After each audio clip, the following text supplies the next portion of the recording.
this is the moment you've all Food table been in case I have to waiting stab for. Cody. Yeah, just in case. Get ready, dude. Stay on.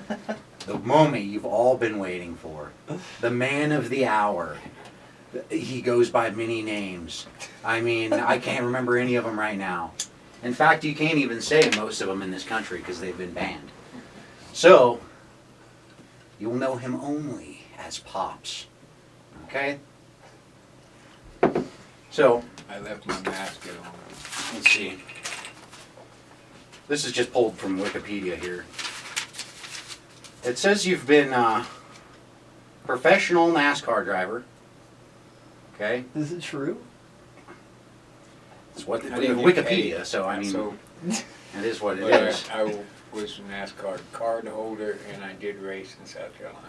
There you go. Before that, he was moving moonshine across the countryside there. Right? How did I not even know this? Yeah, it just happens, you No, know. Did Yeah, I no. write this or? No, this is Wikipedia, man. Oh. What? You got that information about me? Yeah. Yeah. You're full of shit. No, I'm serious. I'm dead They serious don't right know now. me. Wikipedia. They don't know me. Show me your wiener. Sure. Okay. Hold on. It says here you owned 3 horse race tracks across the state of Illinois. Okay. Also says you've That's been. bullshit. Okay. We're going off. What script else here. does it say? I'm There's, interested. there's literally nothing on There's this. just nothing on the fucking page.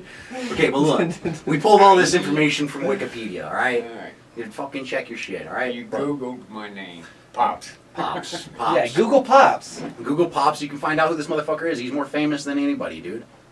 Get your fucking facts straight. Look, okay, so I particularly wanted to come in here. You know, there's another person that we will have on later on, but unfortunately, he's a lame ass and he doesn't carry guns. So The we're Boblovian Emperor. Yeah, the Emperor of Boblovia. But he's coming. You know, but we're here to talk about the past, okay? And the only person who's actually been through the past is Pops, okay? Born in the 40s, 1840s, and has lived through, what, 2-3 wars now? Okay. Yeah. 2-3 wars now, you know. Seen people die, seen people get born, seen people, you know. Either way.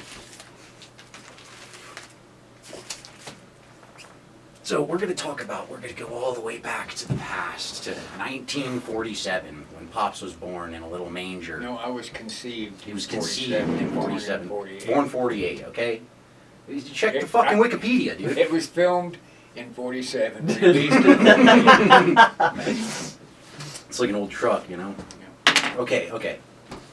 So we were born, all of a sudden, you know, into a beautiful world.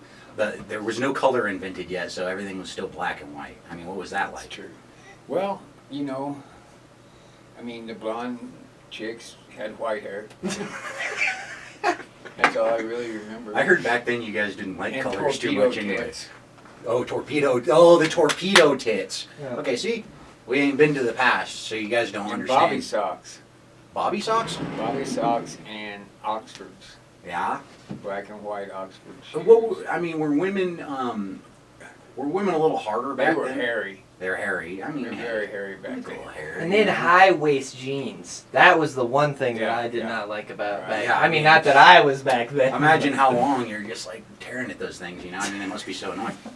So, you know, what were chicks into back then? If like straight out of high school, you get out of, or no, even. Hoodlums. Wait, hold. They're When into did you? what? Hoodlums. Hoodlums? You know, like motorcycle riders, black Okay. leather jacket wearers. Crazy people. So it sounds like you were Crazy more after crazy bitches, it sounds like. They weren't into going to All church. bitches are crazy. Okay. Do we have that on? We definitely do. Hey, Let it's it a die known out. fact. It's a Google it. It's on Wikipedia. It's on You Wikipedia. motherfucker. Look up bitches. Okay. Okay, so these bitches, they're into bad boys, you know, the bad boys. Now, you know, that's an interesting idea because that, you know, you look at videos of dudes back then and it's like they're just fucking hard, evil Knievel motherfuckers. Yeah, you got Yeah. a white t-shirt on with your pack of camels rolled up in your... Hell yeah, you know? dude. Fuck yeah. lightning loafers. They had these loafers they were black loafers and they had white lightning inlaid in them. It's not racist.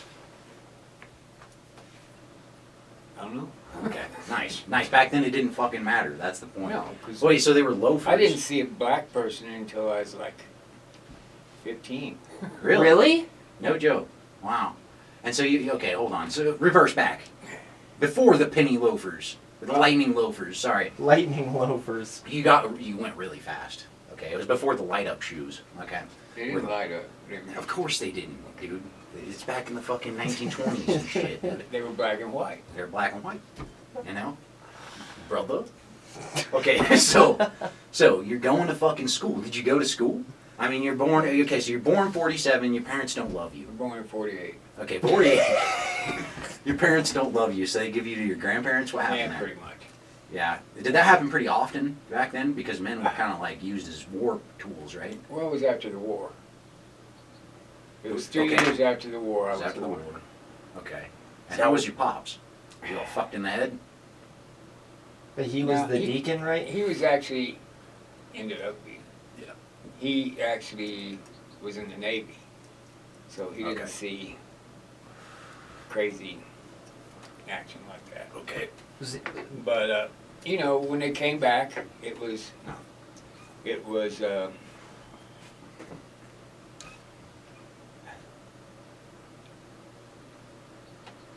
you could get a house, you know.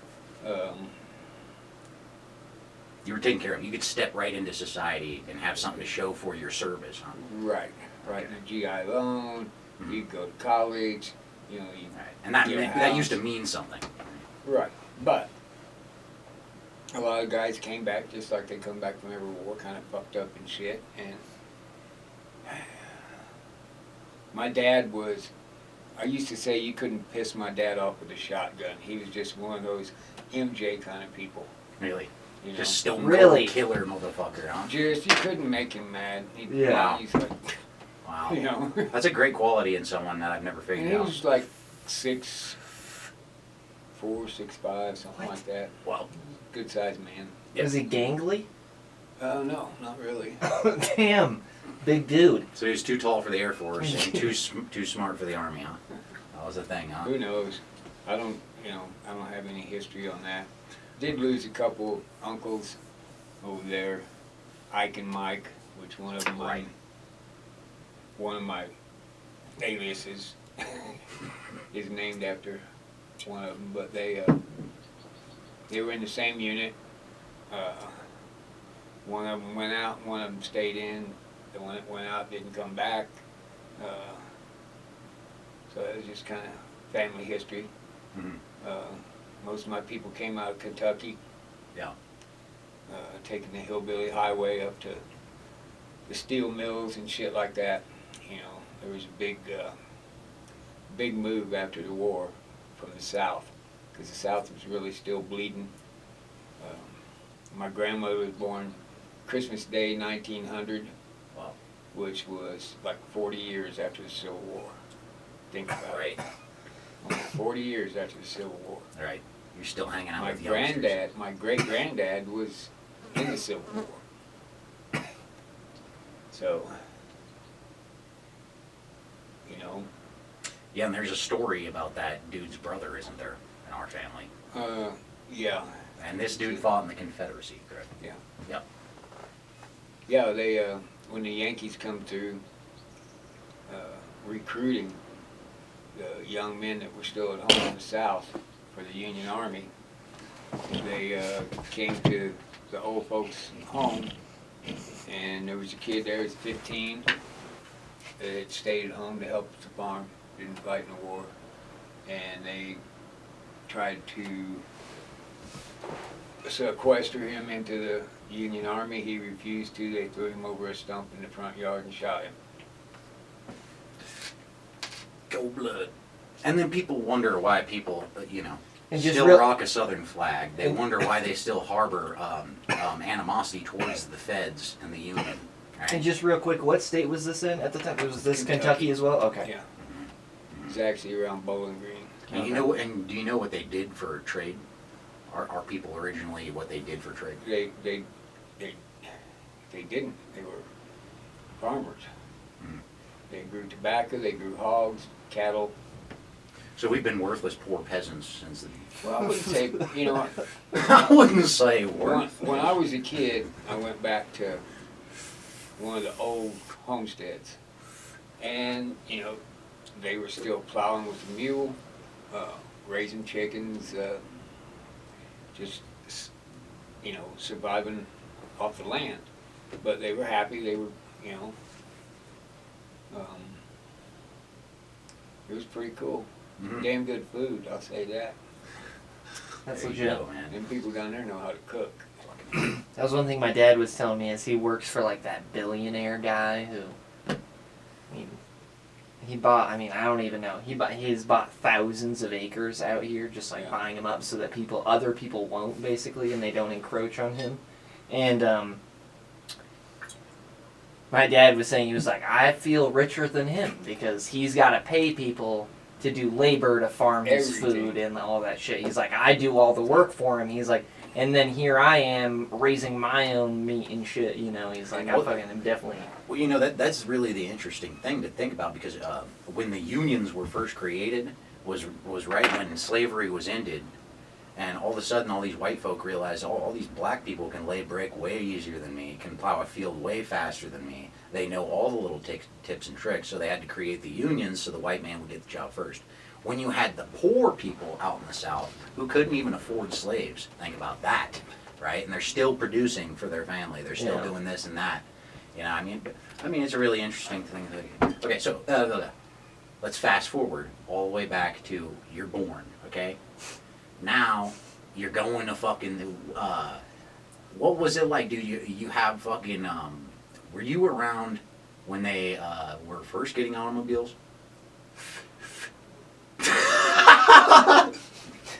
I was around when I got my first one. Yeah. And what was that? What was it? My first car was a 1956 Ford. 1956 Ford. That's sweet. And that was So it was like during, like, that was the- a Cooper truck. It was a car. It was a car. Yeah. Okay. A 4-door. Actually, that one was. I don't want any. You just If a you, loser, uh, dude. Are you fucking with the cops? dude? If you look at like 55 Chevys, Yeah. you know, Okay. 56 Chevys, it's that kind of Okay. style. Okay. But it was a Ford. So you get your first car. How old are you? 16. 16. You get your first car. Is it running? Of course, I've been stealing my aunt's car all along, Well, yeah. but, which is a 60 Chevy. Yeah. And that was a Corvette, though, right? No. No. Okay. No, I had a 60 Corvette, but that was years later. That was after the war. Okay. And then, okay, so you get your first car. You're 16. It's running. It runs. How much you pay for it? I didn't. My Okay. stepdad did. Okay. Probably $300. So that was Joe. $300. Old Dude. Joe. He seems like an industrious feller. Joe was a good man. Joe was a good man, and he seemed to have taught you quite a bit, actually, on the He was a world better father to me than, I mean, actually my first father figure, and I gave him hell for it. Mm-hmm. Because I wasn't used to being told what to do. I grew up sort of feral, Yeah. you know. Was that pretty common back then? Or did people have a sense of, like, I keep my kid on a leash? Or was it basically everybody? Well, kinda- since my grandmother raised me, she raised me, my brother, a girl cousin, and a boy cousin, all from What's her name? Brenda was her name, Greg was his name. But after that, she got more kids from failed marriages, and God damn, bro. they just kept dumping kids off of her, and she was the And- matriarch of the family at the time. And they outright owned their property. She owned her property. In Yes. where? Rockland, Indiana. Rockland, Indiana. And that was out in, how many It's, acres you got? How many acres you got? You got a well going, you got... Probably 5 acres Yeah, a total. little tiny something, yeah. Was it that one that I've seen? 2 buildings on it where you selling pizza out the front? No, No, that's totally way different. later. Totally different. Okay. Dude. Okay, so they're on the farm, okay? Gotta hear these You're doing stories. this, okay, so as long as a motherfucker can be alive, okay, me personally, you've always had at least a single, I almost want to say at least 2 guns in the house at all times, and a guitar. Right? Never learned to play. What But is I it? love guitars. Guitars that are tuned good and firm feeling women. Yep, there you go. And so, when were you? When did you get your first gun? How old were you? When you got your hands on your first gun, I should say that. Oh, that's the one I shot my brother with. Yeah. Tell us about That this. love. Oh Okay, my God, so that's tell us fucking about the great. story. The story is it fucking. The story was, How old are you? fuck, I don't know, maybe, It's 1947. probably 1948. I was I know. probably 13, 14. 13, And, 14. Okay. My mother got an attack of regret or guilt and decided, because we were hard to handle. I was hard to handle. My brother was kind of a mama's boy. He had mental. No, not mental. He was just he got babied because But what wasn't there complications during the birthing process with that kid? no, he when he was what 3, Oh yeah, 4 years old, he got a peanut stuck in his throat, and they had to run him to the hospital to get him emergency tracheotomy. So he had this scar. But the hospital was way the fuck out there. Oh yeah, So he was choking on that peanut for what would you say? a while. A while. I don't know, man. Okay. I was only a year older than him, so Oh shit. So I shit. barely remember that. But because of that, he got babied a lot, right? Yeah. And of course, when you baby a kid, they heat it up, use it, you know. So there was. He was like my grandmother's favorite, and I was just a hooligan. Yeah. So him and I fought a lot. I was running off, running with some of the other kids a little older than me, hitchhiking into the closest town,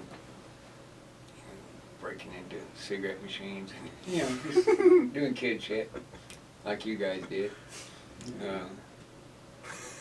And so cops came a couple of times, and my grandmother called my mom, blah, blah, blah. So they decided they were going to take me and straighten me out.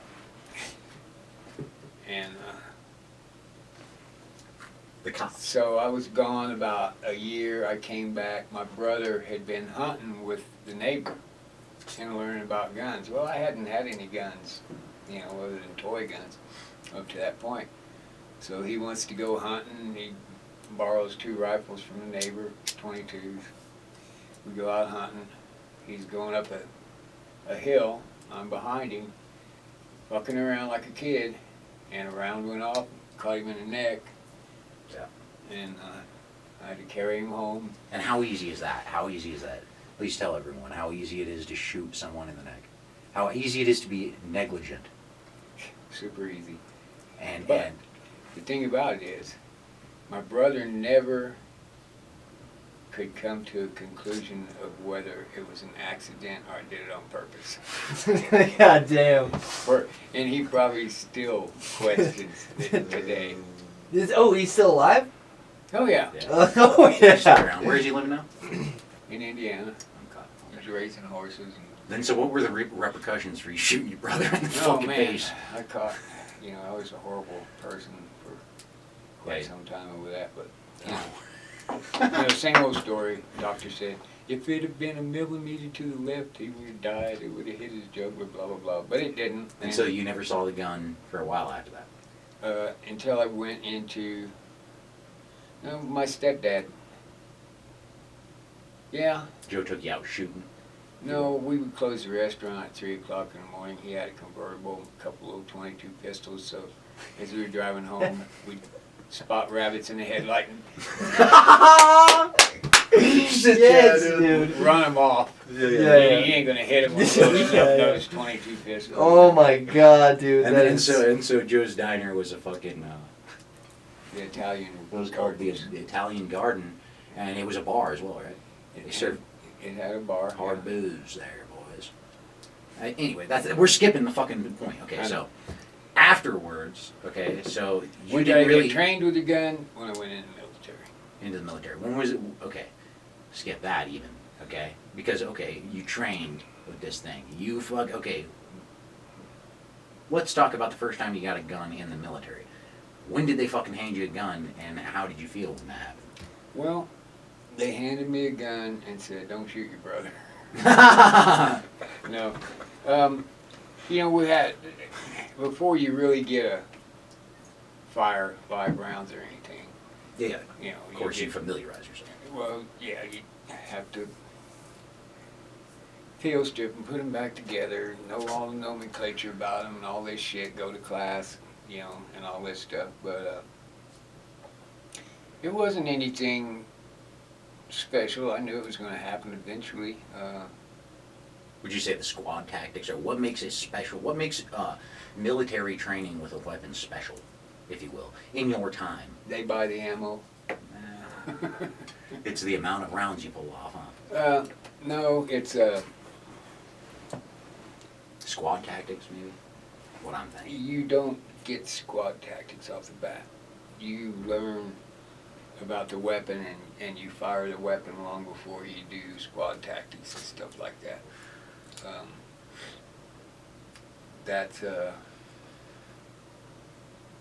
That's pretty much mid basic training. Mhm. The rest of it up to that point is calisthenics, running miles and miles and miles with a full pack, but you know, just working your ass to death, feeding you, getting you pumped up, you know, physically and mentally. Mhm. And then you get a rifle, you carry it out to the range with no ammo. They issue ammo at the range. And then you start shooting. And you start shooting. Okay, you start shooting. And they're preparing you for high stress environment when you're shooting. And so this is really like No, not really. They're just this teaching you to shoot. But this is really the first time you've personally been given like your personal weapon since you had shot your brother. Yeah. Okay. Now you're learning, you know, real shit. You know, it's all crazy. Okay, now it all changes when you're given another gun. No. First, you're flown out to a random country. Okay, how does that work? Well, first of all, I originally trained with an M14. Okay, and you And got that was the years that they introduced the M16. So halfway through my training, we switched to the M16. Now I trained with the M16. and you said you enjoyed the M16, your first variant. Yeah, for a couple reasons. It was lighter. Okay. You know, humping that M14 around is, you know, Right. with everything else you got on you, Yeah. is I could see the benefits, but I did hear a lot of service members like complain about the first M16 ever given was a fucking pile of shit. I heard the barrel's warped. It Did you ever wasn't really the first. Okay, Vietnam. They really started our open involvement in '65. So in '66 they had already introduced the M16. Those are the ones that were the first ones that went over there that they had problems with. Mm. They worked out the problems, and then they started training us with them. Okay. So by the time I got over there, other than changing it to a stainless steel bolt, they were, you know, I never had one jam. And this is 1971? No, I hit the Republic of Vietnam in 1968, the last part of 1968. Okay, so you've qualified as an expert marksman with your M16. And the M14. And the M14, hey, not many people can say that, hey. Okay, so you're flown out, okay, you hop in a plane, is this a commercial plane? Yes. It's a commercial plane with a bunch of motherfuckers, all motherfuckers, okay? They get you there, okay? You're feeling the turbulence, whatever. you're all looking out the fucking windows, okay? You're all looking out. Are you smoking on the plane? You're smoking on the plane. I don't remember. Okay. Probably. So, probably smoking on the plane. You get over Vietnam. Nobody's ever fucking seen Vietnam before. How are these kids acting? At It's that wild. age, at that age, you're like, Well, come and get me! yeah, That kind of shit, yeah, I'm gonna go get me some. I'm I'm cheese- probably not gonna come back, but I'm gonna get me some, you know? yeah. Yeah. That kind of attitude. So they were hiding the women. Well, yeah. The American women. They were hiding. Wait, hold on. Was this on? This was on the plane? Yeah, this is on the plane. Once the plane landed, they put us in motels. Yeah. 2 guys to a Well, hold room. on, hold on. I want to know how were you guys like peering out the windows like, holy shit, there's the fucking, or you didn't care because you just, First we were in Alaska, oh, you were in Alaska. Okay. Right. Alaska. which is a funny story because now you got 300 GIs in fucking jungle fatigues running around Ellendorf, Alaska. Icebergs in the bay, fucking snow everywhere. Freezing our ass What the off. fuck? And you had to walk in the street because if you walked on the sidewalk, you would get hit with GIs being thrown out of the bars. Because we were, I mean, you know, we're 18, 19 years old, man. Yeah. Whiskey, getting fucked up as we can get, man. Still You happens know? today. How much was like a shot of booze back then? Fuck, I don't remember, man. We bought it by the bottle. Oh, there you I go. thought it was really hard to get booze in Alaska. No? Yukon Jack, man. You. Okay. So, anyway, I was with a buck sergeant, and I don't even know how I got back to the room. But I wake up the next morning and he hands me a calendar that some Eskimo chick that he had taken back to the room left me a note, you know, sorry I missed you, all this, you know, just bullshit stuff. I don't remember anything. Anything. So the next day, we load back up on the planes, and people are opening the blinds on the windows, and everybody's throwing their pillows at them and shit, man, because everybody's hung over like a motherfucker, man. So we land in Japan, and they tell us we got a half hour. We can get off, go into the airport, you know, souvenirs, but nobody even got off the plane. It's like, fuck it. Yeah. So then the next stop was Vietnam. Next stop, Vietnam. Yeah. I like that. Okay. Okay. So Now- you get there. You get out. It's fucking muggy and hot. Like you've never known it in this country. Never. You've never known it like this. Okay. And You're in the you've jungle been down to like southern Florida and shit. Yeah. everywhere. You've been on the ocean. You've been working South the coast. Carolina, Yeah. Okay. Florida, Georgia. So you get out. It's all fucking. Who's there? Where are you landing? In a fucking military base or? We're landing at Tonsanu Air Force Base. It's a new Air Force base. Okay, so you get out and they're like move kind of shit. No, not really. Okay, you creep on base. You're fresh meat, We're fresh meat. and you can smell it on you. Huh? You know No, these you people. can't. There's only 2 things you smell. Yeah. That's burning shit and diesel.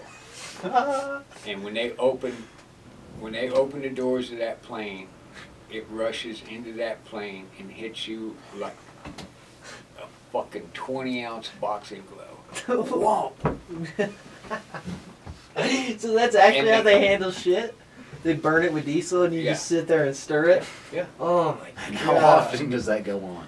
Well, that's how they deal with 24/7. shit. That's how they deal with your shit. dude. 24/7. Somebody's Holy out there burning shit. Yeah, and it's like 24/7. punishment. It's like, no, Yes, fuck you, it dude. is. You're burning And the people- shit. and you hear dudes just like, oh my god, all of them, just like, god damn.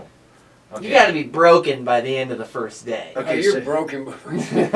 You're broken before you get on the plane to leave Fort Dix. You're broken, man. And then the you plane go ride. you go through basic training, AIT, jump school, which I bypassed. I went, but I didn't do it. Okay, you're getting off the fucking plane. Yeah. And so you're like, fuck. You're already shaking. What are you thinking personally? Have you ever seen the movie Platoon? Yeah. Okay, you remember when Sheen and the boys were getting off the plane Mhm. in Vietnam? Same thing. Okay. As a matter of fact, that whole movie is really close to my whole experience in Vietnam. And I so- mean, so you- almost like they wrote my story. Really, almost scary. Kind of. Up until, the whole thing with the sergeant that got killed. Right, all that, like, dramatic shit. Okay, so, Platoon, that's a good exemplification. Is there any other movies that you would say that? Would you say Apocalypse Now is also sort of like Bullshit. that? It's bullshit. Bullshit. Full Metal Jacket. I mean, Full Metal Jacket. there's pieces of it that are.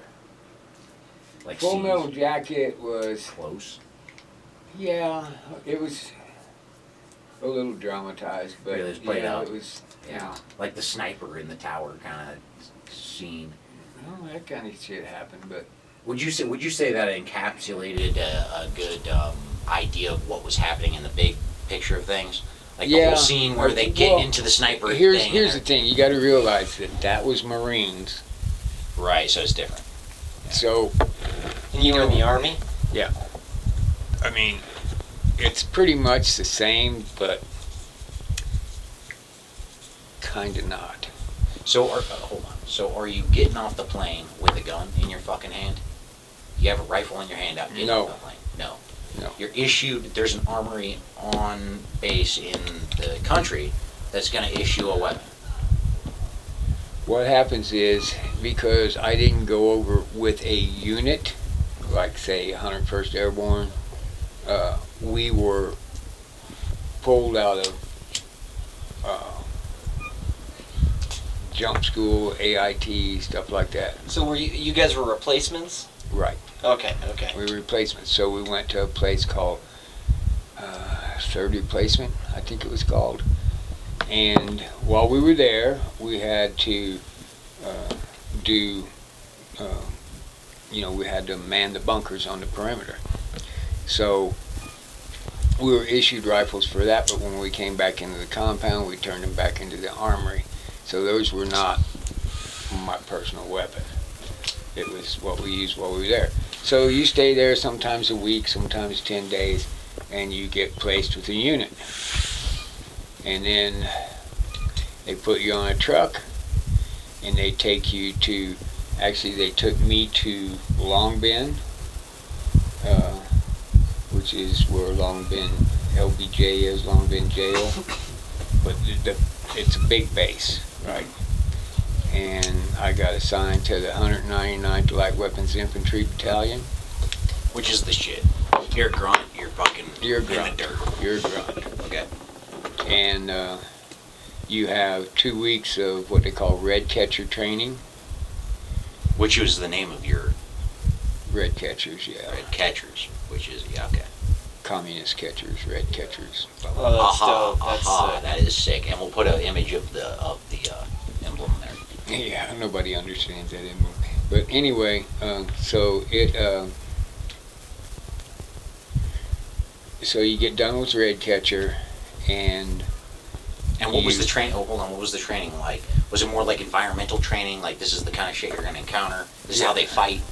The tunnels. The fucking this. The that. Okay. if you remember, I think it was in Platoon, maybe, where they have this Viet Cong that's in the mud, got an RPG, and Can't he's see crawling him. under the wire and shit like that. Yeah. Stuff like that, you know, and walking trails and Yeah. different booby traps, blah blah blah. And how long was this period of briefing? 2 weeks. Okay, so it was a 2-week briefing. Okay, look. So I there's spent half my time in the swimming pool. So what you're saying is you are literally. I was a nut, man. Wait, so what do you I mean? didn't take nothing serious. So you were just blowing off the training. You were just like, fuck this A lot of it, shit. yeah. Y'all are fucking idiots. Because in the I was there to party, man. Right. And in the big I'm scheme here of for the things- beer and the bitches. Did you get drafted? Yes. You did get drafted. Yes, I did. Holy I tried to shit. join. Okay, we didn't go I into tried to join, but because I had a little bit of a record, they had to, what do they call it? They had to get a waiver. Okay. And by the time that happened, they drafted me. So. And you were 18, 19, roughly? Yeah. Okay, so you were drafted. Would you say that you're proud of your service today? Proud of my service. That's a hard one. I'm glad I was there.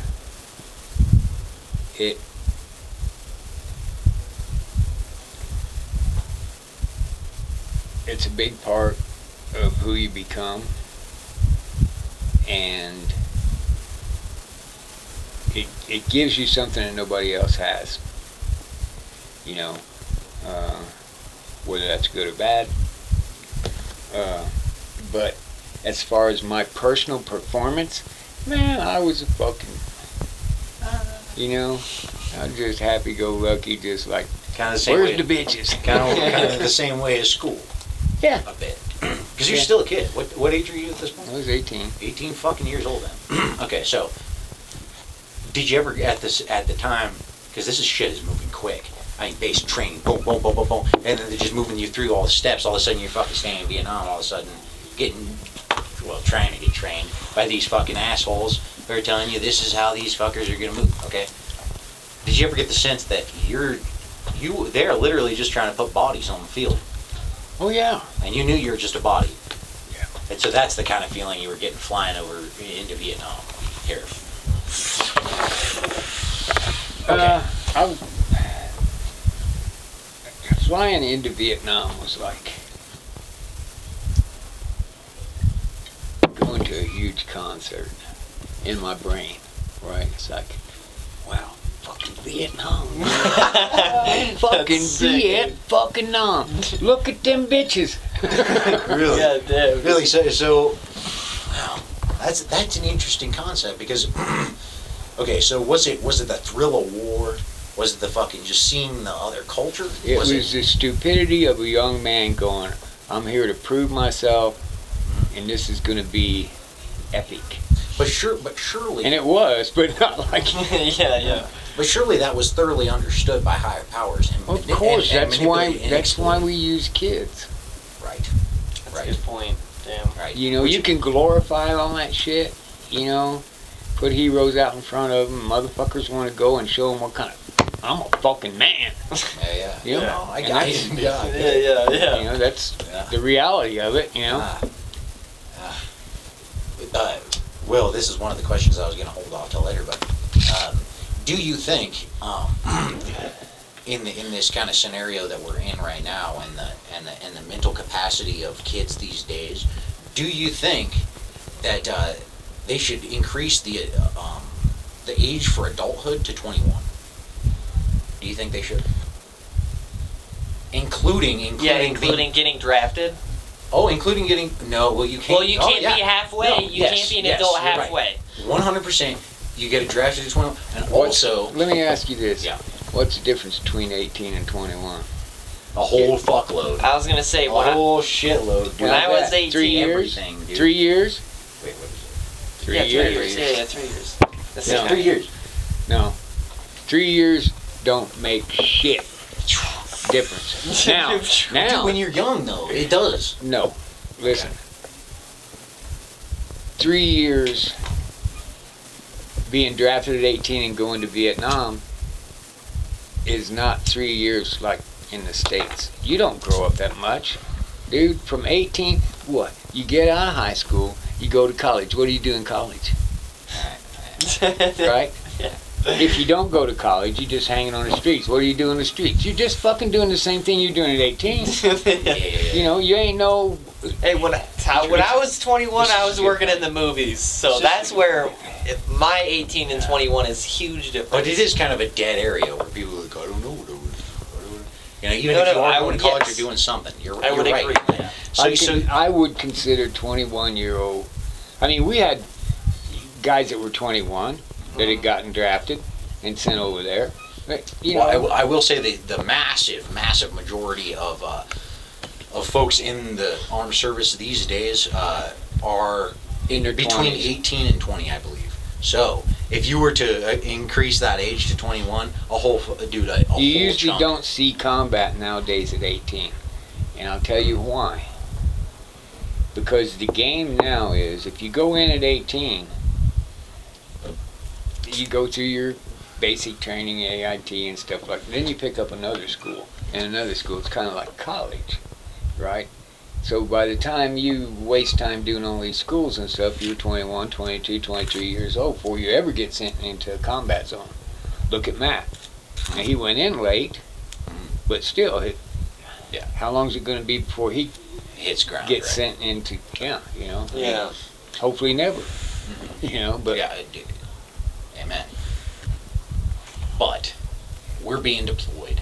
We've been drafted. We've been deployed. We're over the we landed. We've been fucking driven to some fucking random place.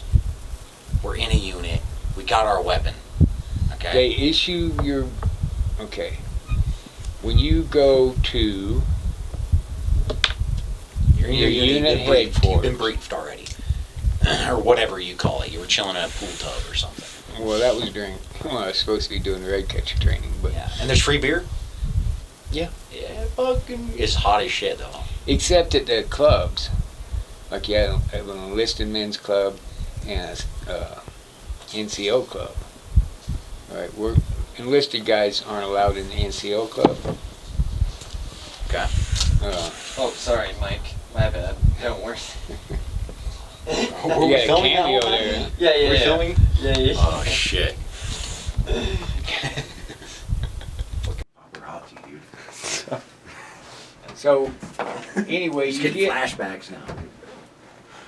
If I That's remember, my bad. Go ahead, go if I ahead. remember right, you get issued your weapon Yeah. at the main base. Okay. And Oh, and then then you drive with it to your unit and you find that shit out. And when you have your weapon, you sleep with your weapon, you eat with your weapon, you shit with your weapon every time that you. There is no returning it to the armory. and then they truck you to Tonsanute Air Force Base. They put you on a Chinook helicopter, and they fly you out to your fire base, which is out in the boonies. And then you go to work. You go to work. You go to work. What the fuck does that? What does it mean to Okay, go to work? if you're in not war? on patrol, Which means what? Exactly. You're in a small base. You're in a fucking what? You're in a couple of tents in the fucking jungle, trying to move forward into. no, you're in a. It's like a little compound with a tower, observation tower. Made of bags and fucking steel and fucking. Yeah. Yeah. Okay. Quonset huts and Okay. bunkers and Yeah. Yeah. and okay, you have 2-man listening posts, 2-man observation posts. Those are when just 2 guys go out by themselves and set up. And then you have patrols, which are 8 guys that go out hunting. And they kind of they circle the perimeter kind of thing, or they go out. You know, you go out. Holy shit! Okay. You go out hunting for food, right? For heads, for Okay. scalps, for ears. Wait, hold on, but Fuck. you guys wouldn't go hunting for food at all? Mm-mm. No. Did you we get any lived out- choice? Did you get any choice? Like I'm going out hunting today. No. No. Oh, they fucking no. choose you. Like you. Some And if officer. you weren't fuck. doing one of those outside the wire jobs, then you were guarding the perimeter. You Okay. were behind a 50 cal or an M60 or whatever on a bunker. So there's no maintenance on your facilities. You're not pulling maintenance on your fucking facilities. Like you're not constructing shit. You're not. That's all been done. And you're, By the time I got there, that had all been done. it's all been done. You're in there. Now, when they set up a fire base, yeah, the grunts, you know, build a fucking. Okay, so 2-man patrol. Let's talk about this. What was that like? What's your man got? Well, they give you a map and a Prick 25 radio, No iPhone, boys. Okay. and they tell you how many clicks they want you to go out and where they want you to set up, and you hump your dumb ass out there, and you set up, and you watch for any enemy activity or whatever. So what Listen- kind of optics you got? You got Starlight. You got your Bonox. Starlight. What is a starlight? Starlight is a night vision. Oh, you're saying so this is in the nighttime. early night vision. So you don't roll guys out on patrol or not patrol, but lookout or whatever. We're talking this 2-man. What's it called? A listening post or an observation post. Okay. They're 2 different things, really. Listening. The listening is, it's kind of the same thing. I mean, you're out there to report any activity that you might see. You're not really out there to engage. Okay, so this is Now, scouting. if you wouldn't get, weaponry is not like a choice on this thing. You're just going out there to look and report. That's it. no, you're carrying all your shit. You're carrying your hand grenades and your C4 and your fucking M16 and fucking Yeah. 20 magazines and Mhm. all that shit. Okay. Because if you get In the spotted, shit. Yeah, yeah. You're in the shit. you're in the shit. Okay. Okay. So that's got. And how far are you going out? Kind of like. Yeah. Not that far out. More of a perimeter check, like check the corner of 500 this room. clicks, 500 clicks. And a click is kilometer. a kilometer. That's What what the I was fuck? saying. How do Yeah, you that's why I travel? said 500 How are you clicks. traveling? On Two-man travel on foot. 500 With all clicks. That's a weaponry, max. explosives 500. included. Yeah. That's fucking just ridiculous, right? It's like Okay. 200 miles, right? And this war was No. this war was really a war Maybe I got that wrong. of Maybe a firepower. couple hundred clicks. Either way. Either way, yeah. God When damn. you're on patrol though, the 8-man patrol. Let's talk about this, okay? So is this the scenario where there's a point man?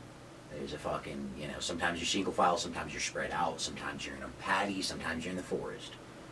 Okay, and you're going for miles and miles and miles. Couple This is miles. so this is what you mean when you say 500 clicks. You're probably like saying that, right? Yeah, it's a couple miles out Okay. from your fire base. What a fire base is for is to control a certain area. Mhm. So you hunt that area. Right. Within like 100 kilometers or something. Yeah. Okay. So you're right. Sometimes it's single file. Sometimes it's you're spread out. It Mhm. just depends. And on, you've trained for all of these scenarios. When you're going through trees, when you're spread out, when you have trained for these scenarios, or have you just been tripping LSD and fucking getting high with bitches? Yeah, pretty much. Okay. So you are. I figure I get OJT What's on the that? job training. There you go. And so when you're in here, you're like, what are you doing? You're just like shutting up and kind of just going with the flow and keeping your eyes Yeah, open. you're being as quiet as possible. What you're doing is normally. Okay, there's a couple things we did. Sometimes we would move into a village at night that we suspected Viet Cong were at. Suspected.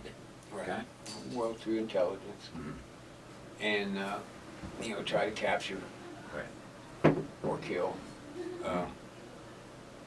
Or we would go out and set up ambush. And, And these are the patrols. And this would happen every night? yeah, every night there were Holy fuck patrols shit. out. There were Another like- random group of dudes. There were like 3 patrols a night in different directions. And either you'd set up an ambush where you knew from the 2-dude operations. So the 2-dude operations would go out. They'd say, hey, I've been seeing dudes using this trail. And then you'd go and set up an ambush. Right. Okay, so you're setting up an ambush, right?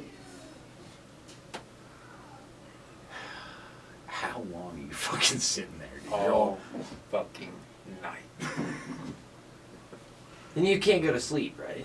And like you can do it in like Well, shifts or whatever. You're not supposed to. Your buddy's like, hey, fucking wake up. You good, buddy? Because is it like in class where you try to sit with the fucking cool dudes? You like, I'm gonna fucking You buddy punch you up. next. You know, Yeah. you And- buddy up. And when they Buddy up. send you out on patrol, do they send you out with your buddies or do they send you out like, no, fuck you, you're going with this fucking dickhead No, over you here? have a platoon. Uh-huh.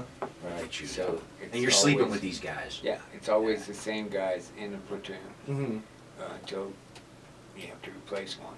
Mhm. Or either one goes home, or one gets killed, or one gets wounded and sent.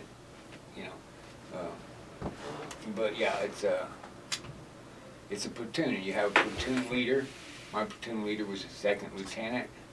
You got a couple of sergeants, and when you talk about a platoon, you're talking, man, I forget the number, probably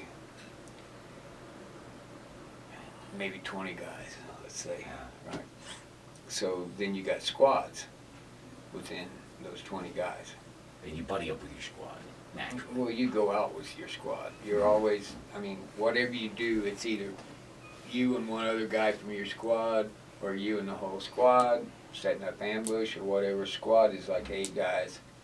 And what would you guys do when you're chilling there and this is 20 dudes in an ambush ready to fuck No. 8 No. dudes in an Eight, oh, ambush. right. Because it's an 8-man patrol. Right. Right. So you're out. That's wild. Okay, so you're out there, you're in a fucking ambush. What would you be doing? You know, you're literally sitting in the jungle. It's probably like fucking over 70 degrees in the middle of the night. Oh, yeah. Right? Like 90. And the mosquitoes. How you're trying to be quiet as fuck, and the mosquitoes, because you're probably right next to a rice paddy, and it's They just like, give you this shit called DEET, oh my god. I've heard about Yeah, it. which was insanely, they, caustic. yeah.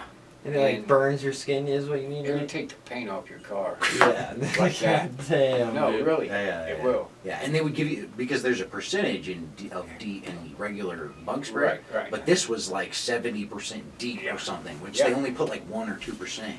Yeah. Holy Yeah, shit. So wow. anyway, the mosquitoes, if you put this shit on, the mosquitoes won't bite you, but they're just right there all the time. Fuck, dude, Yeah. that would drive me insane. It did. So smoking was the only would You smoking couldn't get smoke on an ambush. no smoke nine. It's glowing in the middle of the night, dude. Well, the smell, too. Oh, I didn't even think of that. Vietnamese didn't smoke cigarettes, most of them. Really? Well, the Arvins, a lot of Arvins did, but Viet Cong and stuff What is like an that. Arvin? Republic of Vietnam military. Okay, so that's not the Viet Cong. The No, other that's side. yeah, that's the Vietnamese army that was supposed to be helping us. So they had been westernized. Yeah. No, Marlboro manned up. they'd been dressed up, Well, and just given new weapons and boots and. by us. Oh yeah. Yeah, we threw a bunch of money at them, but they just like went around like, oh, you're so, and then like ran away and did paperwork. Huh? Yeah, they weren't a lot of help. Now the tribesmen up in the hill country and stuff, the Mountain Yard, the Hmong, some of those people, they were tough. Yo, shout out to the Hmong, dog. Yeah. Shout out to the who? The Hmong, Mountain Yard.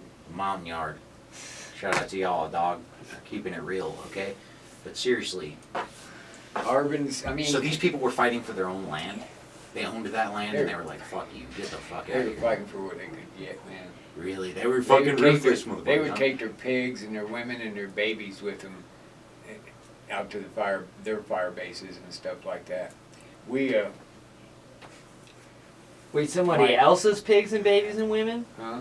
Like somebody else's pigs and babies and No, women? theirs. Okay, they would take theirs. And Yeah. they take them to the base of Yeah. the Yeah, it was Republic. ridiculous. But It's my, ridiculous.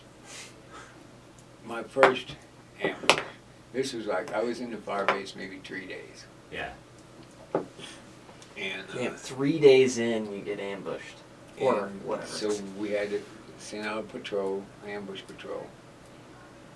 And, you know, it's really, you have to imagine stumbling through the terrain in pitch dark, carrying all that fucking gear, trying to be quiet, and you're a newbie. Yeah. You know? And so they had, I don't know, I probably did something stupid, and they decided to straighten me out a little bit. And so we got ready to go out, and they're like, here's your weapon.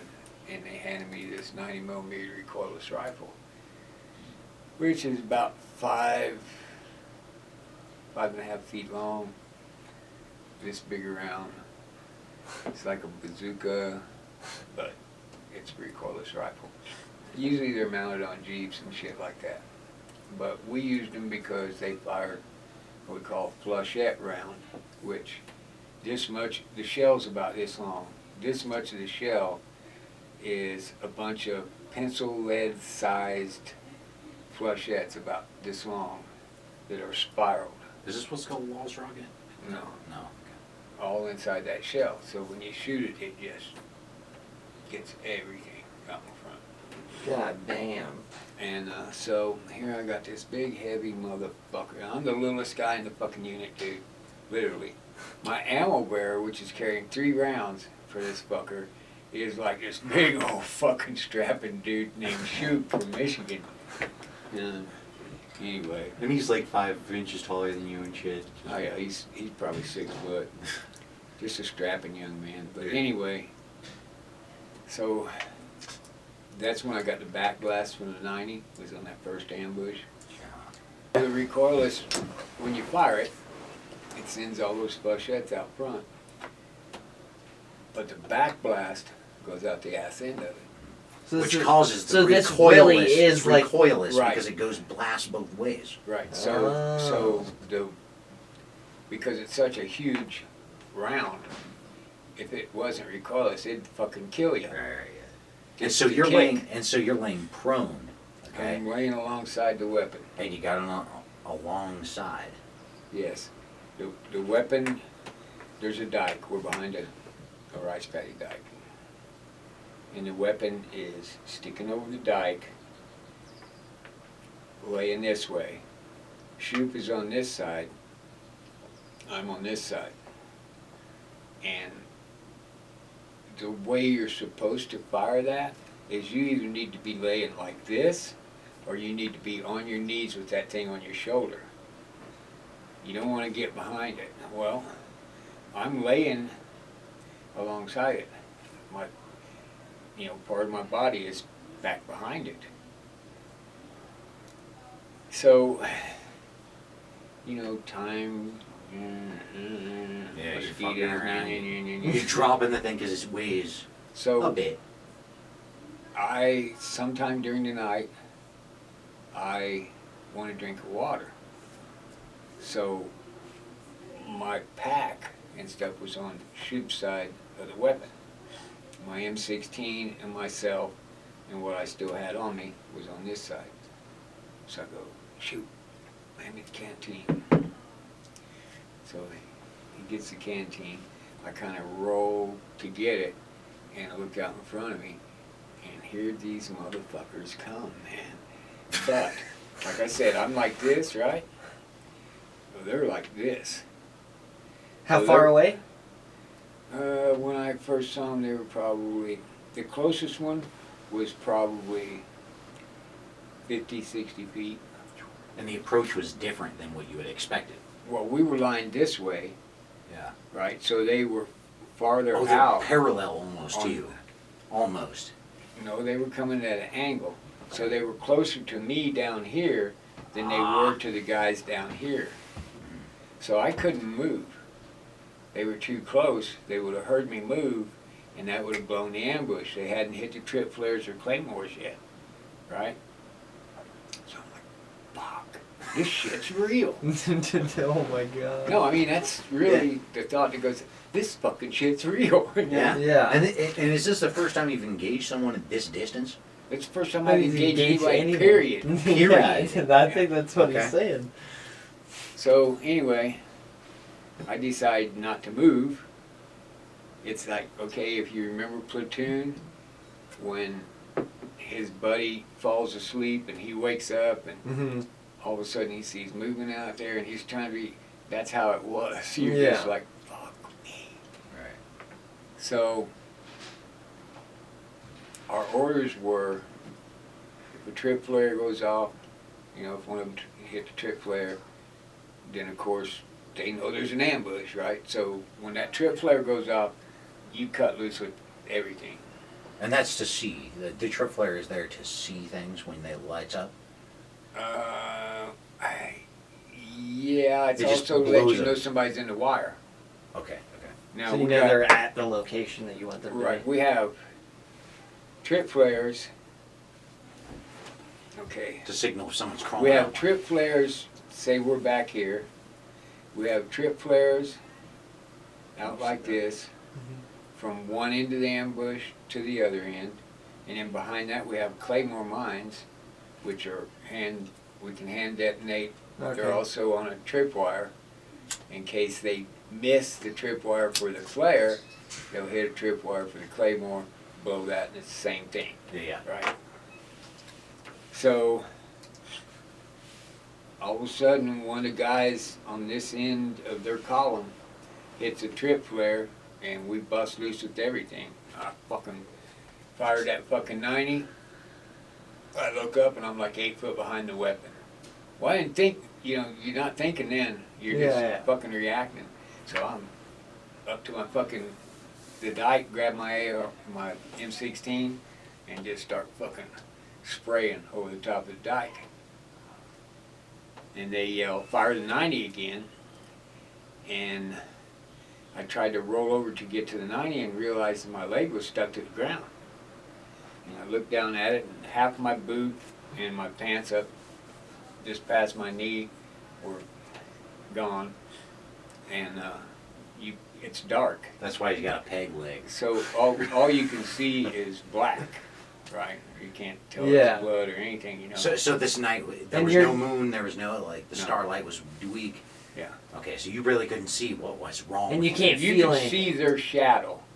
I mean, Their shadow. their silhouette. Yeah, because you're down and they're up there. Right. And So yeah. against the sky, you could Tell them. You could see them. And you couldn't feel anything though. No, With your not leg. at that point. Yeah. Like later, yeah, about 5 minutes later, and they're on the radio. So if you make contact, they already know where you're at, right? So when you make contact, they immediately start sending out mortar rounds and nailing them fuckers. And M60 machine guns and shit, and just chewing every fucking thing up out there. Fuck. And this is in the middle of the night still. Sorry, I kind Yeah, of. it's like 3 o'clock in the morning. Just fucking whoa. What happens? You're like 3 o'clock in the morning, But dude, the whole world is just, on fire. yeah. Just And you're laying there going, yeah. Yeah, and yeah. rockets hitting, And how does it feel having those jets roll over the top of you? we didn't use airplanes, Uh-huh. helicopters. Okay, right. And that was the because of knee the jungle, right? No, No. we were in the rice paddies, so it's rice paddies. Oh, just- really? Okay, It's just so far you're more out in the tactical open. in every situation. It's just far more tactical. I only had jet assist one time the whole time I was over there. Everything was helicopter, which is devastating. Yeah. Well, Snoopy was in the air No. with the fucking Gatling, what do they call it? The Gatling gun, Yeah, yeah. basically. Turret The or mini- whatever. the minigun. The minigun. Yeah. He's way the fuck up there, man. You know. Yeah. And you just see a stream of shit coming down like he's. And how did they not hit you guys? Oh man, their aiming devices and shit on that motherfucking C-130 are insane. Whoa, dude. even back then? Oh yeah. Oh, holy And they're shit! they're 10 times that now. Holy shit, yeah. What in Yeah, the I mean the and the Apache. armaments. Just look into the AI Yeah. involved in the Apache. It's Do you know incredible. that it can pump out the Apache helicopter, pumps out. Well, they're running miniguns now too. Oh yeah, Yeah, they are still. But they They pump never- out these this frequency that's the exact opposite of the chopper noise, and so that way the frequencies like match up and it deadens the sound, Whoa. and So it that's just how sounds like Apaches are dead silent, Yeah, that's incredible. quote unquote dead That's silent. They're still incredible. loud, but Right. They at the time we were running what they call Hueys, and those were armed with rockets mm-hmm. and M60 machine guns, and that was it. Wow. That's all they had. So that's like the turret mounted out the door. Out the door. Yeah. Yeah. Always shooting buffaloes and the fucking. No, I always see the scene Full where Metal it's like they're flying by and it's the they're shooting the people running through the rice paddies. You know? That's the same scene. Yeah, you shoot Oh, the it's- oh, water okay, buffalo and people. Okay, I didn't remember the buffalo Yeah, part. I cancel out the people because it's a little. You had to pay for every buffalo he shot, unless he was attacking. You had to pay for it. That was their tractor. That was their Everything. That was their livelihood. transportation. Yeah, tractor. god And so, how damn. much was a buffalo to shoot? Like $10. $500, man. $500, god damn. Are you hearing this? I've never heard that in my life, dude. That's Dude, crazy. So if you That's how much That's you buy a crazy. fucking cow now, If right you- now. If you Shit, shot dude. one for fun, you'd at least get an Article 15. If not a Really? court-martial. Oh no shit. So if you accidentally shot Well, one, we never it'd be $500. accidentally shot one. You get on the radio. This motherfucker is getting ready to attack. There you go. Yeah, it's like in that South Park episode where he's like, fuck, I think he literally says exactly that. He's like, oh no, he says, he's coming right for us. Yeah, yeah. Boom, boom, boom, and then he like shoots. Self-defense situation. Yeah. You guys Well, know and what's that's up. what you had to do. But Yeah. I mean, there's no reason to be shooting fucking water buffalo for fun anyway. Water buffalo are majestic creatures, dude. But I mean, They'll you guys fuck were you young. up too, man. They- Really? Are they aggressive? And They can be. they can be. When you're on the rice paddy holding guns and shit. Get off my property kind of shit. Well, they, I mean, they're like a dog. Men these days couldn't even put a grenade. Dude, I dare you to put a grenade on your shirt. Pin it to your shirt and leave it, duct tape it to your shirt like they did. Dangling? And dude, just duct tape it to your shit, dude. Have a belt over here. Duct tape it to your shit all day. I guarantee nobody has the balls to do that, dude. And these motherfuckers had 8 of them. Fucking ammunition. You don't know where it's coming C4. from. C4. I mean, come on. Static I electricity carried should be able to set that off. 3 1-pound boxes C4 with me everywhere I went. What the plus, fuck? Plus about 50 1 foot of pound to deck like cord. level a small building, right? Oh yeah. Yeah, yeah. I mean, I've it's heard ridiculous. C4 's You only crazy. need half a pound for that. That's ridiculous. Once again, a war of firepower. That's really what it was. I mean, Yeah. just as much unnecessarily amount of bullshit. The going hand on. grenades are like, Yeah. even in hand grenade training, they probably use more safety precautions in hand grenade training than any of the explosive devices that you're going to be trained with. Are they that volatile? Really? Fuck you up, man. And they'll fuck you up when you toss them. Yeah. Yeah, yeah. If you don't know what you're doing, Mhm. you'll eat shrapnel. So when you're in the shit, Especially and if you get an air burst. yeah, That's a 360-degree burst of shrapnel. Mhm. If it goes off in the air. right. If it goes You off time on the it. ground, it's a 180, Uh-huh. Yeah. Right. Like Maybe that. a little less than 180, right? maybe.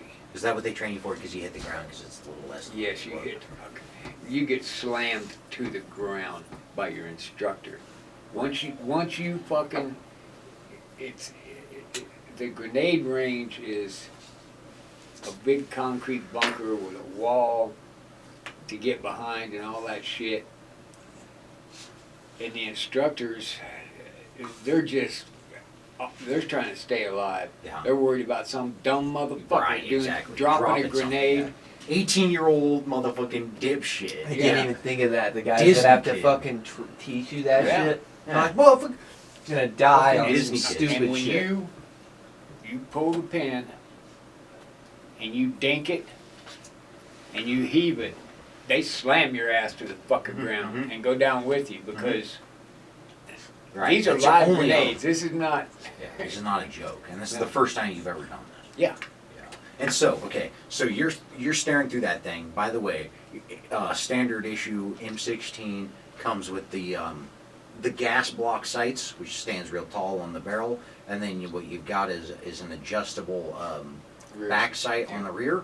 Okay, there is no reflective paint, there is no tritium sights, there is no ACOG, there is no magnification, there is none of this. Okay, are you running a flashlight when the engagement occurs? Are you running a flashlight? You turn the lights on as much light as you can possibly. Is it like that? What are you talking about? Like Be- an because ambush or? because you have no optics, if you will, no lit. No, you got a handheld flashlight, bro. And that's what you. And do you turn that thing on while you're fucking running your shit? No. No. And so the only thing to light up your sight Is is the muzzle the flash. other people's muzzle flashes. Huh? Very much. That's pretty radical, man. At So night. shooting blind into the jungle, okay? And you're shitting your fucking. Okay, so please tell this story proper, if you will, because this has always stayed with me, you know. And once again, Pops never like sat me on his knee when I was like 5 or 9 or any of that. I had to wait a long time, and I had to get to know this guy, okay? I really did. Like a brother, I didn't get to know this guy, and by the time I was probably 17, he then exposed to me what reality is, okay? And we're going to explain what reality is here, okay? And we're going to tell his story about these two Mexican fellers, as Pops puts it.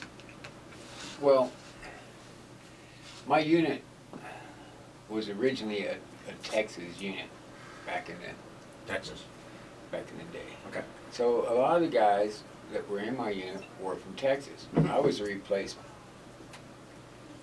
The old guys and some of the young guys were from Texas. So we had these two Spanish boys. Don't remember where they were from in Texas, but they were from Texas, and they, of course, hung out together. In that first ambush,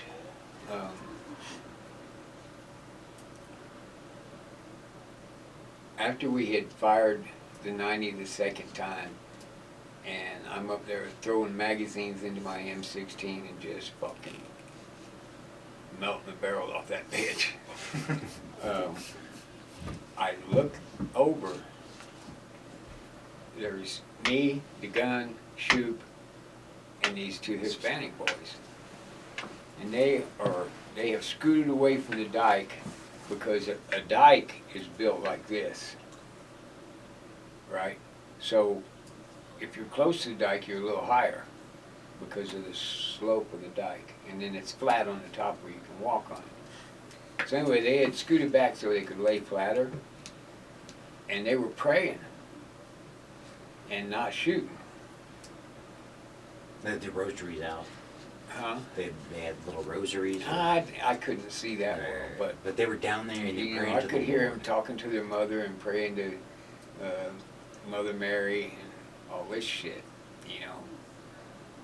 Well, I shouldn't call it shit, you know, that's... Yeah, amen. But like Cody and I were talking, it was because they had grown up in that culture of the Catholic Church, and their parents always talking about Jesus and God And faith. and all that stuff. 100%. So when they got scared, that's what they did. When I get scared, I'll kill everything I can see. I'm scared to death. Yeah. I ain't praying to nothing, man. I'm fucking trying to kill everything. Yeah. And I'm that way today. If you want to see me go fucking crazy, actually scare me. Scare me. Yeah. Even nervous. Even nervous. Well, is- nervous Yeah. is one thing. I don't scare as easy as I did back then. But if I'm really scared, I'm gonna shoot. I'm gonna, you know, simple as that, you know. And that always stuck with me because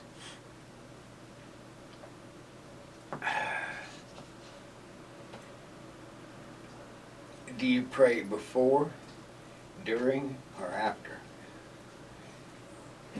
That's my question. There's nothing wrong with prayer. Nothing wrong with that at all. Faith, nothing wrong with that. But in the middle of the shit, when you are scared to death, motherfucker, you better start killing. Yeah. That's What the fuck? that's all I know. You know, I'll pray afterwards, or maybe say a little prayer before we go out. Yeah. But Or say something as I'm walking there. yeah, You when know what I it's- mean? When Like, it's killing time, yeah. it's killing time. yeah. It's either, you Hard know, times who's killing going to walk for. away from this? Who's going to walk away? Well, we walked away that night. You know, I Did was the those only two? one. Yeah, they walked away. You know, we cut them down like fucking weeds. You know, So, we killed the fuck out of them. in short terms, if we would, you're doing the Lord's work. Yeah. Not Maybe- really. Maybe You those know, boys. Maybe those boys kept you alive that night. You know. Maybe you didn't keep Could those be. boys Could alive. be. Maybe they kept you alive. Well, you know, the thing about it is, if I'd have been a Vietnamese, 18 years old, I'd have probably been out there. Yeah. Digging them trenches. No, I'd have been one of the guys that we ambushed. Yeah. Think about how we feel now. That's the way they felt then. Mm-hmm. We were the government. They were the rebels. So I don't take any pleasure or any comfort in killing those people. You know, because they were doing what they thought was right. We were fighting for a lie.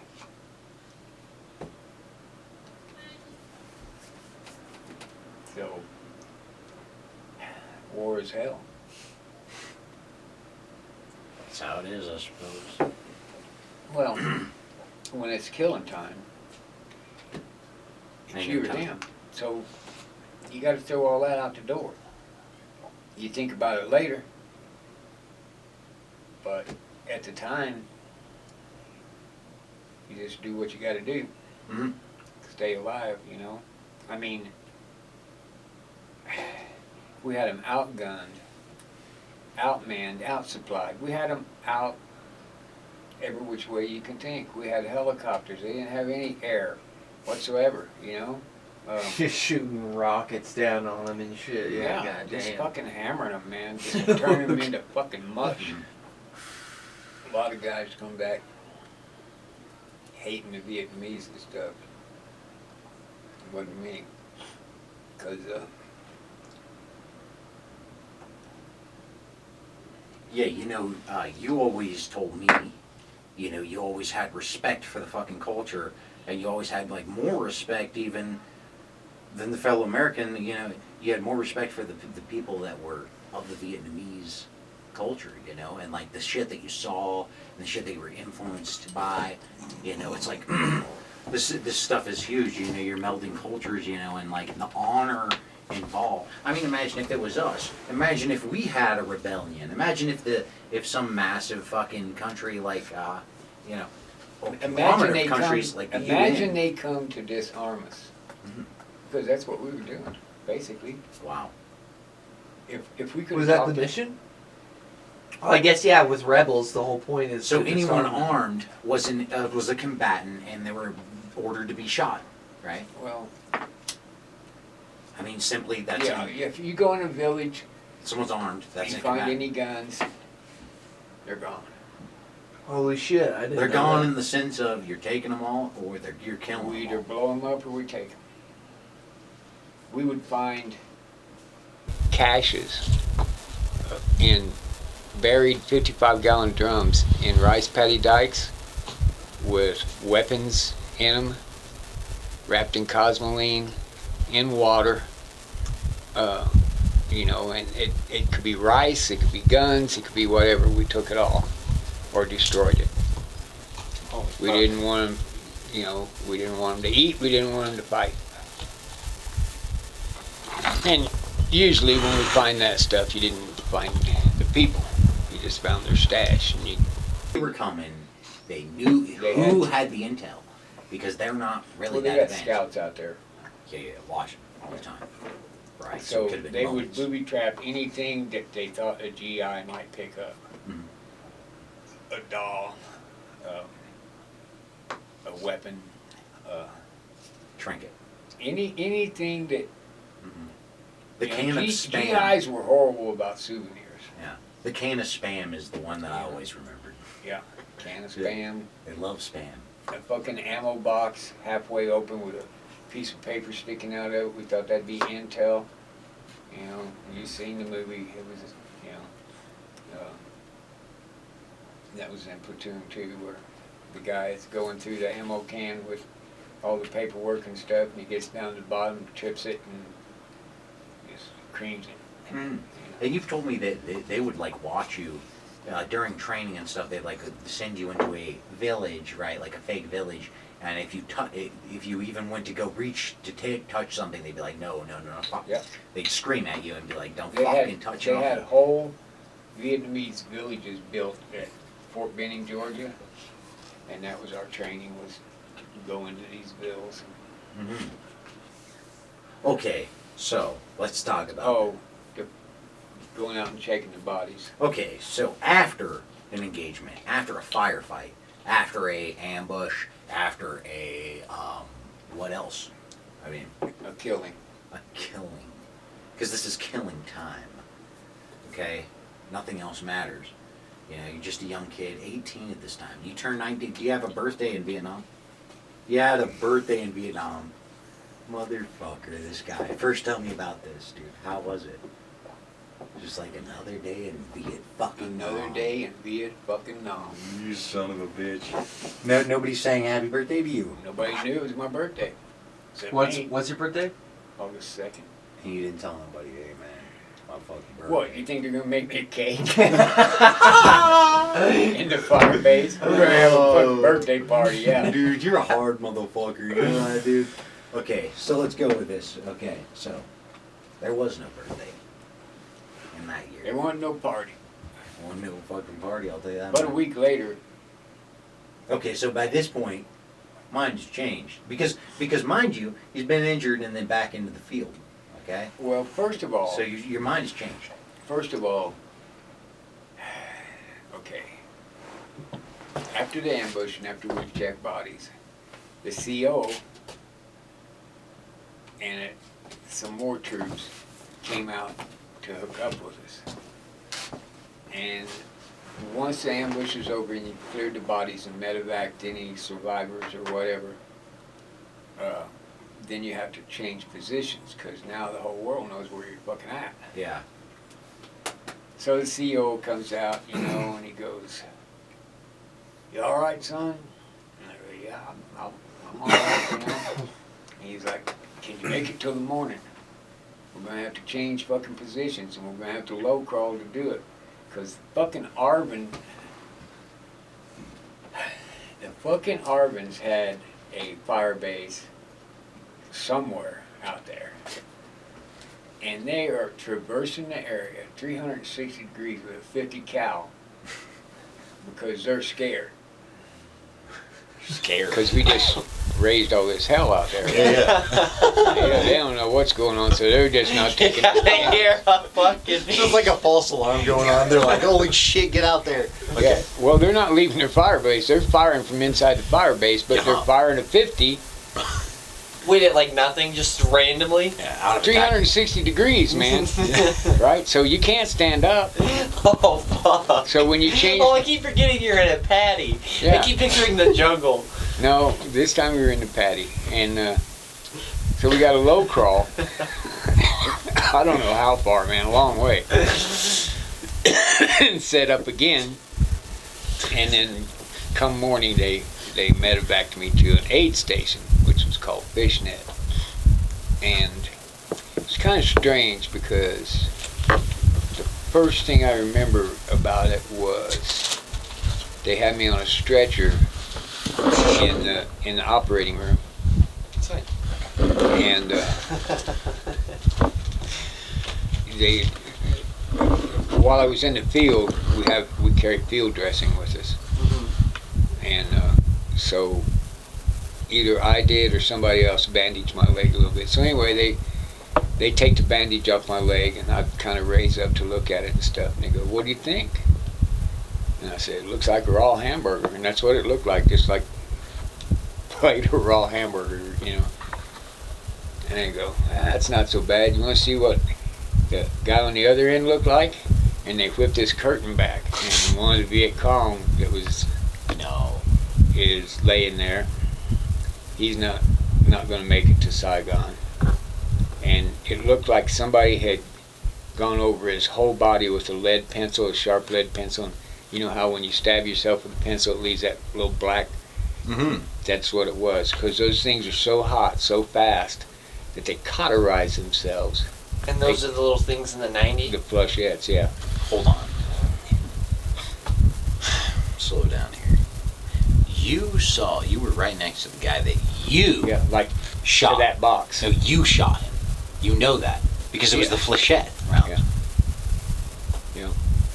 How'd that feel, man? How's that? You know, that's a good question. How did that feel? I felt sorry for him. You look young. No, he was probably... He might have been 30. Grown man, yeah. Well, but they're little. That's so There's funny. gotta be some They are. comic relief. They're Yeah. small people. Yeah. But, And so all over his body are these Yep. pock marks. And what happens is when it hits you, it's such a small projectile and so hot that it actually cauterizes The one. the entry one, Mhm. but it tears shit up on the inside. So anyway, So you're not bleeding, basically. no, he wasn't bleeding. Yeah, you're not bleeding, but you're fucked. That's You're incredible. fucked. You're dead. So he wasn't making it to. When you say he wasn't making it to Saigon, he That's was going to what- die. Yeah, that's gonna what they said. He'll never make it to Saigon, and then they closed the curtain. That's a horrible country song. Okay, so. Yeah. And then they closed the curtain. Yeah. That's And nobody was working on him, so they basically just. Wrote him off. Yeah. God damn, dude. And The so other you thing- felt at the point because you knew your injuries were minor compared to this man's. Yeah. Because you were on the other side of the recoilless rifle. Right? That is an incredible story. And so how did it fucking feel, man, to know that you did this devastation? And not even intentionally. You were a bumbling fool through the Yep, whole exactly. through this whole And that's ongoing something. engagement. That's something that. When I tell these stories, people don't understand that I was Lesson. just an idiot. Mhm. I was Right. just a young idiot out there. And that doesn't take any credit from the story, but it deepens the incredible lesson that you're really learning from this situation. Well, and then and then, if I may say, it's just a trip to think because I think we're all somewhat religious in this room, and to say that that man probably is Was somewhat- religious as well. Well, to even say that he found out, if you get enlightened, as a lot of cultures believe, he found out that a bumbling fool 18-year-old kid fucking killed him with this mass murdering He, weapon. What's he all wasn't that even answer? conscious, man. He didn't see me. Yeah. He was just eyes were open, but Yeah. No shit. The look on his face was dead. He was fucking out. he, as far as I was concerned, he was dead already. God damn. You know. And you'd seen so many fucking dead bodies by this fucking point. No, that was actually. The first dying body. I saw dead bodies when we went out to check for wounded, and they were in all kinds of Conditions. yeah. Some of the worst imaginable. Well, it's a nightmare. Think about it. Like you said, the Okay, shadows. Here's the story. You're using a Let's get into flashlight. So this is after an engagement, after the firefight. Yeah. Okay, after a killing time. It goes if you will. silent. After Silence. all this noise and explosions, and I mean, it's insane. There's no way I can explain to you the amount of concussion, explosions, automatic weapon. It's insane, dude. It's like it's a wonder you can ever hear again, Yeah. right? Because, you're not wearing any ear protection No. and shit. Yeah, no. So anyway, then, the choppers pull off. The mortars had stopped before the choppers came in. Snoopy's pulled off. It's dead silent. Who is Snoopy? The C-130 with the minigun. Okay. So it's dead silent. It goes from total insanity to dead quiet. And now you got to get up, cross that patty, hoping you don't get. There's not one out there still alive, that shoots you as you're coming across the patty with a flashlight. This is a backlight. What did they do? The 90s? Yeah. The little 90s? Oh, Yeah. that's fucked up. Go ahead. And you got to go out there and see what's left. Are afraid to see what you know you're going to see. And you're seeing entrails. You're seeing brain matter. You're seeing skull pieces, fragments. parts and pieces.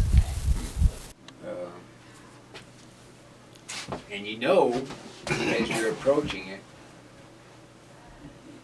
that you're going to see some horrible shit. Right, you're already imagining.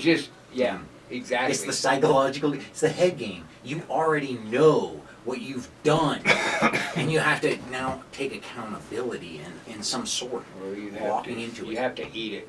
You have to look at it. You have to absorb it.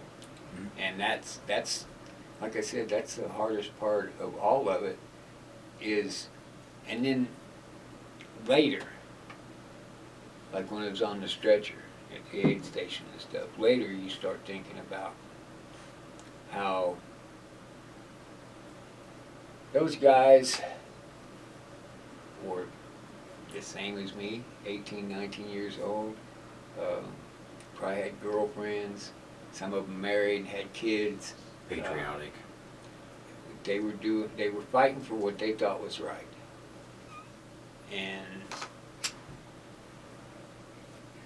But when you're going out there, see, that's two different aspects of the psychological part. When you're going out there, it's a living nightmare. I mean, it's a different fear than the fear you feel in combat while it's going on. Now it's spooky. It's like Like you a said, fucking it's like real. horror movie or something. exactly. Like you said, Yeah. it's real.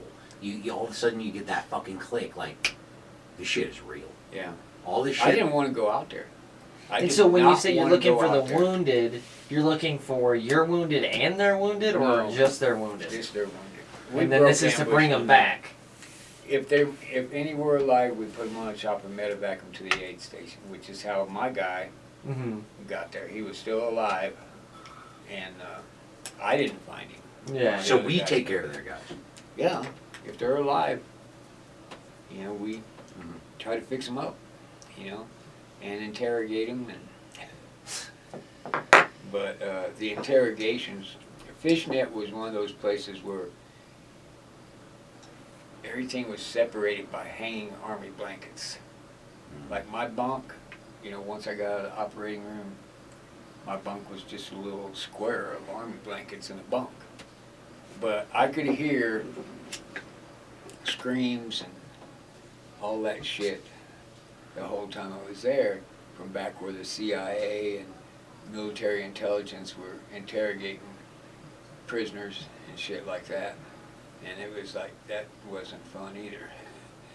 But I was only there like 3 days, and then they sent me back to, they patched me up, sent me back to my main base, where my unit was based.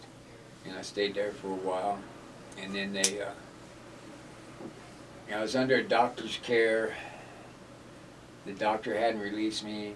I got tired. They kept putting me on details like painting a building or doing stupid shit like that. And I'm like, man, fuck this shit.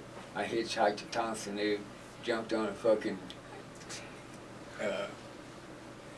Chinook, headed out to my fire base, showed up out there, got an Article 15 for it because the doctor hadn't released me, and I came back to the fire base on my own, blah, blah, blah. And, So you were just trying to get out with the boys. dude, Do some work. Especially at Do that some killing point. time. Yeah. Especially at that point, Yeah, you because get I've hard heard in that wild boar. I've heard one thing that Well, once you I've- get injured, it feels, and you obviously would know better than I, but once you get injured, now you're worried that your homies are gonna get injured and you Exactly. can't do anything about it. Exactly. Now you're like, no, I need to fucking be there because there. my fucking homies Yeah, are out there. Exactly. And I was a grunt. That's where I was supposed to be. Yeah. I ain't supposed to be back here fucking painting fucking buildings. and Yeah, shit. yeah. Yeah, I'm that crazy. was I'm again. budgeted in for right. a lot You just of got fucking... me in. Right. Yeah. So anyway, I caught hell for that. I'm sure if I remember right, I got Article 15. But the CO let me stay. Oh, he let you stay at the fire base. I had to do bunker guard for about 2 weeks No problem. because it was an open wound. You can't be out in the fucking patties getting it all infected and shit like that. So Fuck. I had to do bunker guard duty for a couple of weeks, and then I started going back out on patrol. But it was, Fuck, man. I my whole time, man, I didn't conform. Your whole life. I was not really. that guy. And we'll get there. I was off the reservation 90% of the time. Yeah. Living illegal. Yeah. You know? Did it my whole life. Yeah. Till the day I die, I'm Yeah. gonna live illegal. That's That's because fools make too many fucking laws. Yeah. It That's ain't right. my fault. No, for real. Okay, so I'll excuse myself from saying you earned a Purple Heart there. But there was another Purple Heart that you had The also last one. actually earned. In every war, what happens is you have career soldiers who are trying to move up into the ranks. So you'd be back at B&B, and we got rocketed all the time, right? So say this second lieutenant, or say it was a captain, and he's planning on making a career out of the military. So the more medals you got, the quicker you go up the ranks. So we'd be getting rocket attacked, and this motherfucker'd be running to the bunker and hit his head going into the bunker and give him a little bruise and get a Purple Heart. What, dude? At least, although I got wounded by my own weapon, I was in a firefight. Yeah, what the fuck? So, as far as, Earning things. yeah, You're at least middle on the list, right? Yeah. well, I figured... No, war hero. We're not claiming war hero Right, status. right. But I'm saying you did earn at least, because that one, once again, I was wounded in combat. yeah. These And I think guys that were is wounded huge. running from combat. Yeah. and so let's get into that conversation. now Because what? the first story, we talked about negligence. We talked about how we realized that it was real. We're in it now, okay? We're in it now, and now we have to get back. And now we're back, okay? And now we're in action after our 2 weeks of duty inside a bunker training, right? Or whatever, bunker fucking guard. Then we did, you know, a lot of shit. We did a lot of shit. Yeah. Mostly Like shit, like smoking opium in tents and fucking marijuana. Man, didn't you Yeah. buy like a fucking huge jar of weed for like $7 or No, something? it was wrapped in saran wrap. It was about like this, about that big around. About That's brutal. What about the tie sticks? Could you get those? You know, the tie sticks. This was just weed. Weed. It was good, but so me and Mosier, another buddy of mine, we're doing duty on a bridge, and we're checking. You know, as the traffic comes by, we're checking them for guns or whatever. Right? That was our job, and we rotated through that. We would be there like a week, and we would move someplace else, and somebody else would take over that same duty. So anyway, down. This was at the pineapple plantation, and say the bridge was here. Down here a ways was a little hooch where they had drinks, you know, they make some Vietnamese food or whatever. So Mosier and I, we were off duty.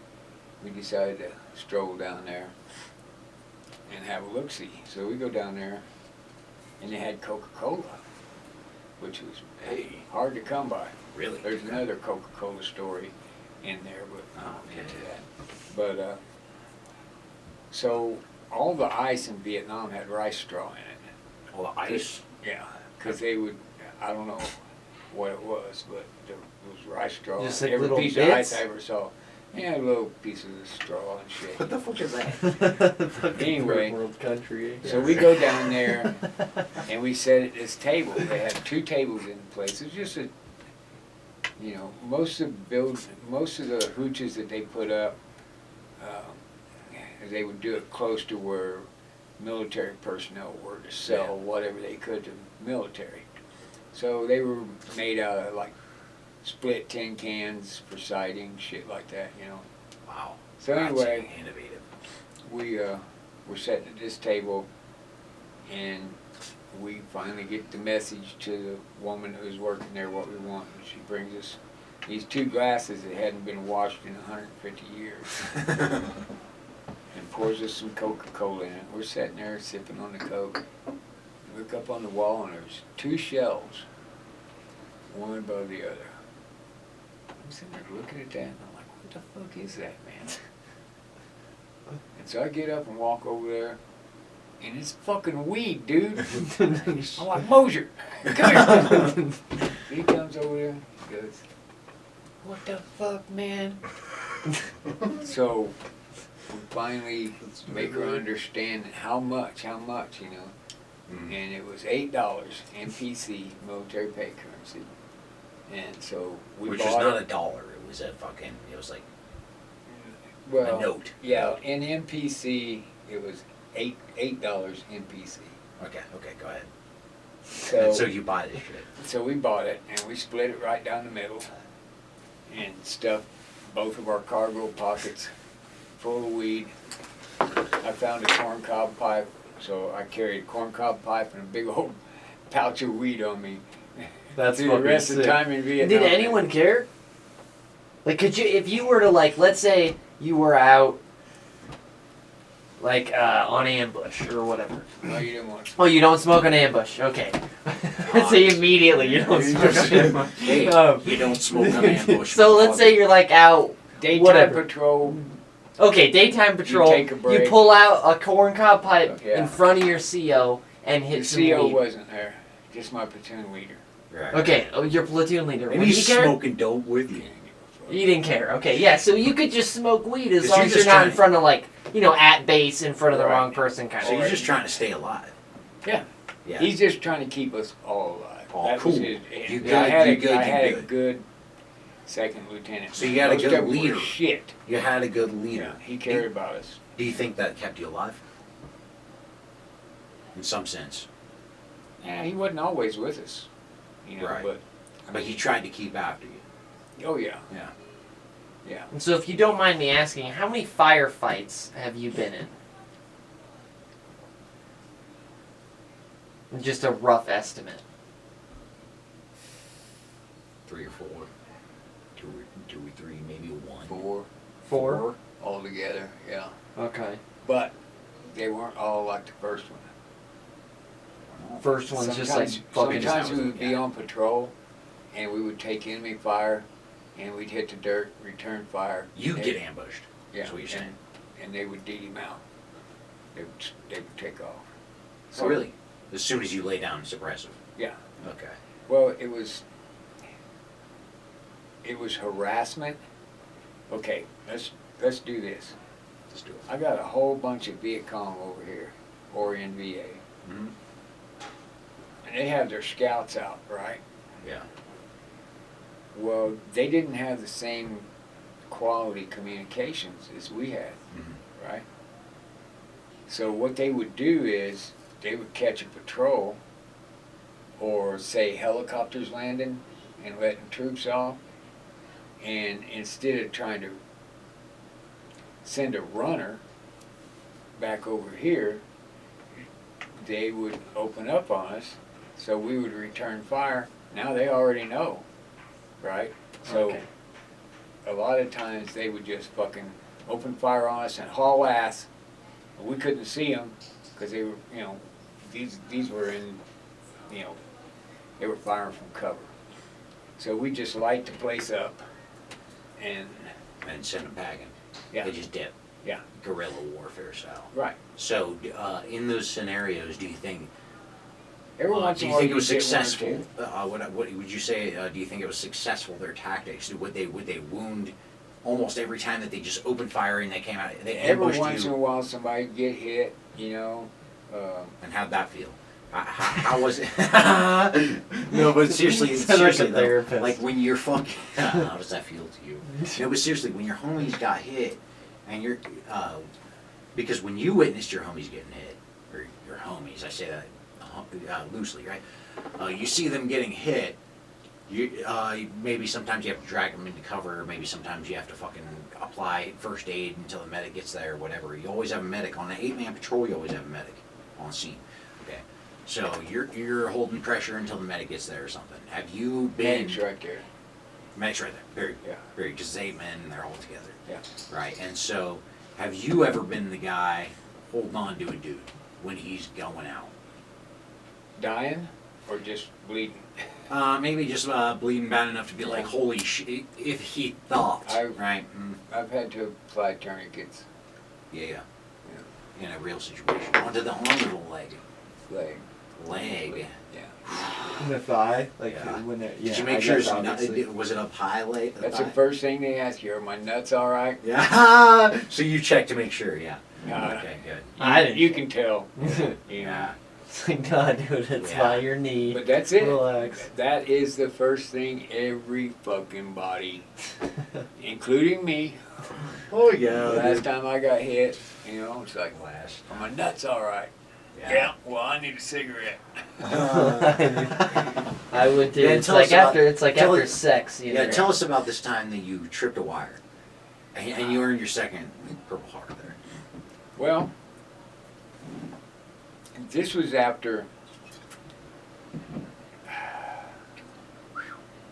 quite a few patrols and You're hardened. You've already been through a fucking real gunfight. Yeah, but Phew. I'm still a fucking sad sack. All right, I'm just like You're fucking up. You're still- Mosier and Doc. So, Doc is the medic, little Spanish dude, Okay. real good guy. And you're good friends with him. Yeah. Yeah. And Mosier is one of my buddies.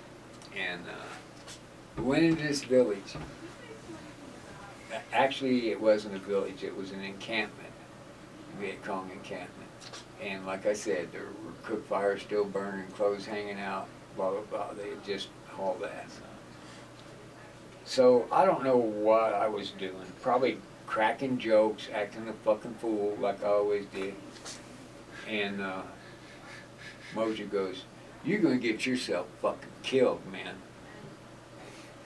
Yeah. Because I was always fucking around, man. Yeah. Just always So fucking you're around. so you're walking around and you're making jokes with And motherfuckers. this was in the village, right? Or in the encampment. Mhm. So then we leave that and we're walking the dike, which you don't really want to walk the top of the dike. We did all the time, but that's where Because that's the everybody full got- visibility, like you said, it's flattened off. Well, it's you can bury explosives in them real easy, and they did. And they knew GIs were lazy and we were going to take the path of least resistance, so that's where they'd set up traps and shit. So anyway, probably 20 minutes after Mosier said that to me, no shit. yeah, we're walking this fucking dike, and all of a sudden, boom, you know, it fucking goes off, throws me through the air. Mosier's a white man. And sends me flying through the air, and fucked my leg up pretty good. And How high Doc, do you think you Doc flew in the was, air?